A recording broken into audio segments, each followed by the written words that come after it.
Hello বন্ধুগণ, বলো তো এটা কি? এটা হচ্ছে খাসির চাট। হ্যাঁ হ্যাঁ, এখন অনেকেই বলবে যে ছি তোমরা এইসবও খাও, আর তোমরা সবাই না, আমি খাই। তো যাই হোক, তার সাথে মা বানিয়েছিল পায়েস। পায়েস অত একটা না ভালোবাসলেও মা যখন জিজ্ঞাসা করলো যে কিরে পায়েস খাবি, তখন হট করে ইচ্ছা হলো, তো বললাম যে ঠিক আছে করো।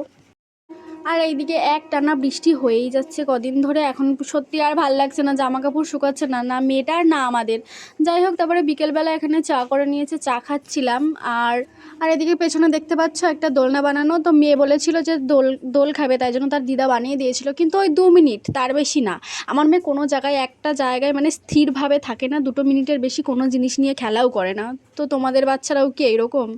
তো চলো আজকের মেনুটা তোমাদের দেখিয়ে দিই রাত্রিবেলায়। তো শেষ থেকে শুরু করি। প্রথমেই দেখাচ্ছি পাঁপড় ভাজা, তারপরে হয়েছিল মাংস। ওই যে আমি বললাম যে সবাই খায় না, কিন্তু আমি খাই ছাটটা। তো এই যে সেই স্পেশাল ছাট। আর মাংসটা মুরগির মাংসটা বাড়ির সবার জন্য, আর যে ছালটা আমাদের জন্য।